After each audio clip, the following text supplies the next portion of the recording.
வெள்ளிக்கிழமைங்கிறது ரொம்பவே சக்தி வாய்ந்த அருள் நிறைந்த நாளாகுங்க. இந்த நாளில் நம்ம செய்யக்கூடிய வழிபாடுகள் ரொம்பவே சக்தி வாய்ந்ததாக சொல்லப்படுது. அது மட்டும் இல்லாமல் உடனடியாக பலன் தரக்கூடியதாகவும் சொல்லப்படுது. இது மகாலட்சுமியுடைய பரிபூர்ணமான அருளை பெற்றுக் கொடுக்கக்கூடிய நாளாகுங்க. அது மட்டும் இல்லாமல் நலம் பெறுவதற்குரிய நாளாகவும் இந்த வெள்ளிக்கிழமை நாளானது சொல்லப்படுது. அப்படிப்பட்ட வெள்ளிக்கிழமை நாளில் நம்ம சில தவறுகளை கண்டிப்பாக செய்யக்கூடாதுங்க. வெள்ளிக்கிழமை நாளில் நம்ம செய்யக்கூடாத தவறுகள் என்ன? கோடீஸ்வர யோகம் தரக்கூடிய வெள்ளிக்கிழமை வழிபாடு பற்றி தான் இந்த பதிவில் நம்ம விரிவாக பார்க்க போகிறோம். வீடியோவை ஸ்கிப் பண்ணாமல் முழுசாக பாருங்கள். நம்ம சேனலை இப்போ தான் ஃபர்ஸ்ட் டைம் பார்க்குறீங்க அப்படின்னா நம்ம சேனலை சப்ஸ்கிரைப் பண்ணலன்னா சப்ஸ்கிரைப் பண்ணிக்கோங்க. கூடவே இருக்கிற பெல் பட்டனையும் ப்ரெஸ் பண்ணிக்கோங்க. உங்களுக்கு ஜோதிட ரீதியாக சந்தேகம் இருந்தாலும் சரிங்க, தனிப்படையாக ஜோதிடம் பார்க்க விரும்பினாலும் சரி, இந்த வீடியோவுக்கு கீழே டிஸ்கிரிப்ஷனில் ஜோதிடரோட வாட்ஸ்அப் நம்பர் கொடுத்துருக்குறேன். இந்த எண்ணுக்கு தொடர்பு கொண்டு பேசி பாருங்கள். உங்கள் பிரச்சனைகளுக்கு சரியான தீர்வு கிடைக்குங்க.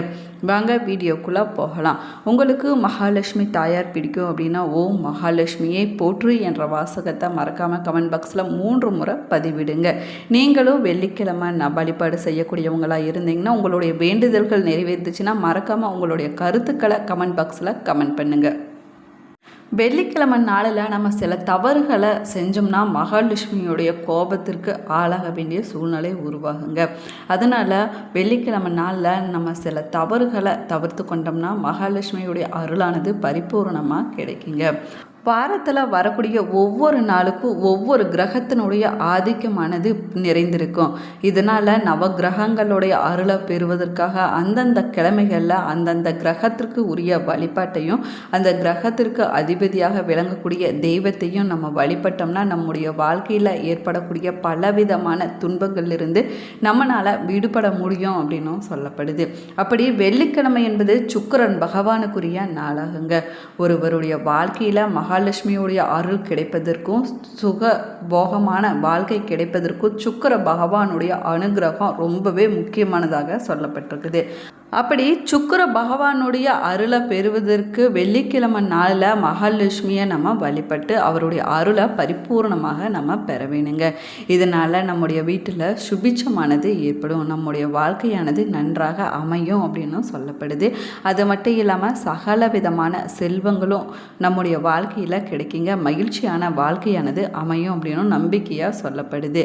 ஆனால் வெள்ளிக்கிழமையில் நம்ம செய்யக்கூடிய சில தவறுகளால் மகாலட்சுமியுடைய அருளானது நமக்கு கிடைப்பதில் தடையானது ஏற்படுங்க. மகாலட்சுமியுடைய கோபத்திற்கு ஆளாக வேண்டிய சூழ்நிலையும் உருவாகுங்க.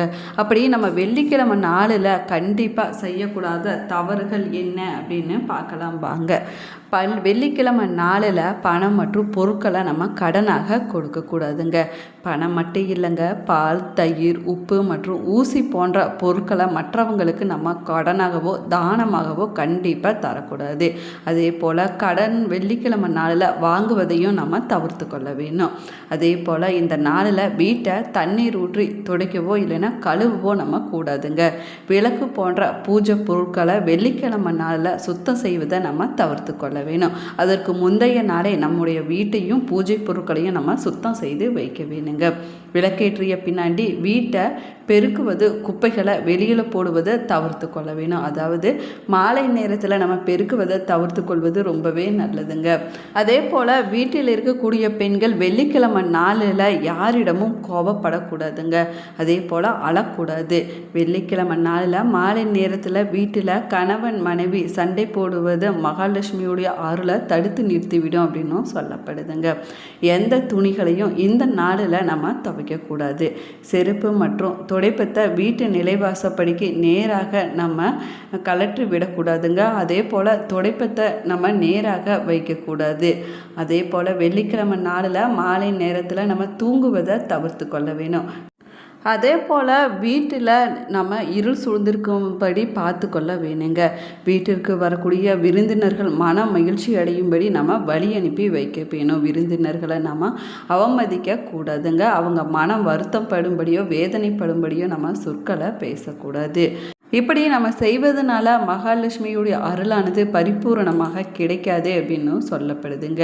தெய்வ வழிபாட்டிற்குரிய நாள் கிழமை கிடையாது என்றாலும் சில குறிப்பிட்ட கிழமைகள், திதி, நட்சத்திரம், நேரம் போன்றவற்றில் நம்ம செய்யக்கூடிய வழிபாடுகள் பார்த்திங்கன்னா அதிகமானதாக சொல்லப்படுது. பிரபஞ்ச சக்திகளும் நேர்மறையான சக்திகளும் அதிகரிக்கக்கூடிய நேரத்தில் நம்ம செய்யக்கூடிய வழிபாடு சாதாரண நாட்களில் நம்ம செய்யக்கூடிய வழிபாட்டை விட பல மடங்கு அதிகமான பலனை நம்முடைய வாழ்க்கையில் பெற்றுக் கொடுக்குங்க.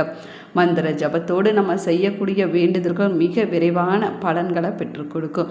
அப்படி வெள்ளிக்கிழமை நாளில் மந்திர ஜபத்தோடு சில சக்தி வாய்ந்த வழிபாடுகளை நம்ம செஞ்சோம்னா மகாலட்சுமியுடைய பரிபூர்ணமான அருளை பெற முடியுங்க. இதனால் வீட்டிலையும் நம்முடைய வாழ்க்கையிலையும் சுபிட்சமானது பெருகும் அப்படின்னு நம்பிக்கையாக சொல்லப்படுது. வெள்ளிக்கிழமை என்பது மங்களகரமான நாளாகுங்க. மங்களகரமான காரியங்களை செய்வதற்கு ஏற்ற நாளாகவும் இந்த நாளானது சொல்லப்பட்டிருக்குது. இது மகாலட்சுமிக்குரிய நாளாகும்.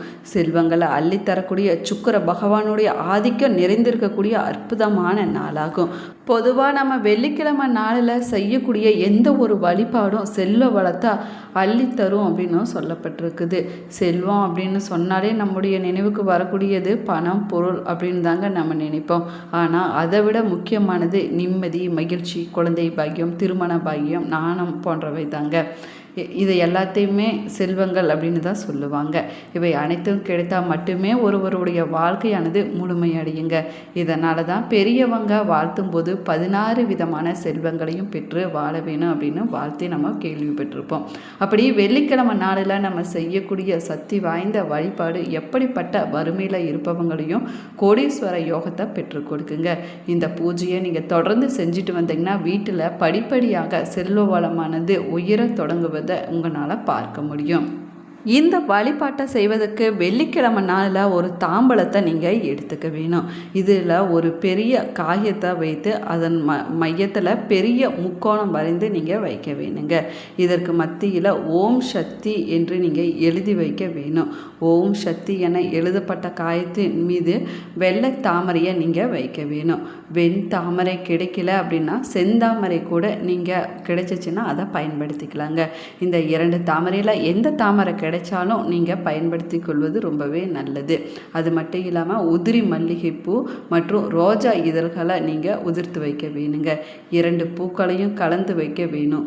ஓம் சக்தி என்று சொல்லி ஓம் சக்தி என எழுதி தாமரை பூ வைத்த காயத்தில் நீங்கள் போட வேணும். இப்படி ஓம் சக்தி என 108 முறை சொல்லி பூக்களை போட்டு நீங்கள் அர்ச்சனை செய்ய வேணும். அதற்கு பிறகு குங்குமத்தை எடுத்து நீங்கள் வைத்து கொள்ளலாங்க. தாளம்பூ குங்குமத்தால் செய்வது கூடுதல் சிறப்பு வாய்ந்ததாக சொல்லப்படுது.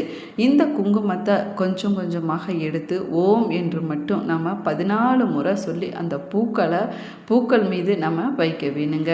தொடர்ந்து நம்முடைய வேண்டுதல்கள் என்னவோ இல்லைன்னா என்ன பிரச்சனையோ அந்த பிரச்சனை தீர வேணும், நம்முடைய வேண்டுதல்கள் நிறைவேற வேணும் அப்படின்னு மனதார நினைத்து கொண்டு நம்ம இந்த வழிபாட்டை செய்ய வேணும். சுப காரியங்கள் நடப்பதற்கான தடைகள் அனைத்துமே விலக வேணும். நன்மைகள் அனைத்து செல்வங்களும் பெருக வேணும் அப்படின்னு குல தெய்வத்தையும் நம்முடைய இஷ்ட தெய்வத்தையும் பராசக்தியும் நம்ம வேண்டிக் கொள்ள வேணுங்க. இந்த பூக்கள் குங்குமம் இருக்கக்கூடிய காயத்தை அப்படியே எடுத்து ஒரு சுத்தமான துணியில் நம்ம கட்டி பூஜை அறையில் நம்ம கொண்டுட்டு போய் வைக்க வேணும். 3 நாட்கள் அப்படியே இந்த முடிச்சானது இருக்க வேணுங்க. அதற்கு பிறகு அதை எடுத்து ஆற்றிலையோ இல்லைன்னா நீர்நிலையிலோ இல்லைன்னா கால்படாத இடத்துலையோ நீங்கள் போட்டு விடுவது ரொம்பவே நல்லது. அதே போல் பார்த்தீங்கன்னா இப்படி நீங்கள் செஞ்சுட்டு வந்தீங்கன்னா அந்த பூக்கள் குங்குமம் போன்றவற்றில் இருக்கக்கூடிய நறுமணம் ஒன்று சேர்ந்து ஒரு தெய்வீக மனமானது வீடு முழுவதும் பரவ தொடங்குங்க. அதோடு நீங்கள் செஞ்ச மந்திர ஜபம் பிரபஞ்ச சக்தியையும் தெய்வீக சக்தியும் ஈர்க்கக்கூடிய முக்கோண வடிவத்தில் எழுதப்பட்ட ஓம் சக்தி மந்திரம் உங்களுடைய வேண்டுதலை அடக்கிய எண்ணங்கள் அதிர்வலைகள் அனைத்தையுமே அதில் நிலைத்திருக்க செய்யும் அப்படின்னும் சொல்லப்படுது. இது உங்களுடைய வேண்டுதலை சீக்கிரமாகவே நிறைவேற்றி வைக்குங்க. இந்த வேண்டுதலை வெள்ளிக்கிழமை நாளில் ராகு காலம் யமகண்டம் தவிர மற்ற நேரத்தில் நீங்கள் எந்த நேரத்தில் வேணாலும் செய்வது சிறப்பானதாகும். காலை பிரம்ம முகூர்த்த வேலை இல்லைன்னா மாலை நேரத்தில் பிரதோஷ வேலை என்று சொல்லக்கூடிய இப்போ சந்தியா கால நேரத்தில் நீங்கள் விளக்கேற்றி வைத்து நீங்கள் வழிபட்டீங்க அப்படின்னா அற்புதமான பலனானது நிச்சயமாக உங்களுடைய வாழ்க்கையில் கிடைக்கும் அப்படின்னும் சொல்லப்படுது. வெள்ளிக்கிழமை நாளில் நம்ம மகாலட்சுமியை வழிபடும் போது செய்யக்கூடாத தவறுகள் என்ன, கோடீஸ்வர யோகம் பெறுவதற்கு நம்ம எப்படி மகாலட்சுமியை வழிபட வேணும் என்பதை பற்றி இந்த பதிவில் நம்ம விரிவாக சொல்லியிருக்கிறோம். வீடியோவை ஸ்கிப் பண்ணாமல் முழுசாக பாருங்கள். நம்ம சேனலை இப்போ தான் ஃபர்ஸ்ட் டைம் பார்க்குறீங்க அப்படின்னா நம்ம சேனலை சப்ஸ்கிரைப் பண்ணலைன்னா சப்ஸ்கிரைப் பண்ணிக்க. பண்ணிக்கோங்க. கூடவே இருக்கிற பெல் பட்டனையும் ப்ரெஸ் பண்ணிக்கோங்க. நீங்களும் வெள்ளிக்கிழமை நாளில் மகாலட்சுமி வழிபாடு செய்யக்கூடியவங்களாக இருந்தீங்கன்னா மறக்காமல் உங்களுடைய கருத்துக்களை கமெண்ட் பாக்ஸில் கமெண்ட் பண்ணுங்கள். இந்த வீடியோ கண்டிப்பாக உங்களுக்கு பயனுள்ளதாக இருக்கும் அப்படின்னு நினைக்கிறேன். உங்களுடைய ஃப்ரெண்டுக்கு ரிலேட்டிவுக்கு கண்டிப்பாக ஷேர் பண்ணி விடுங்க. Thank you friends.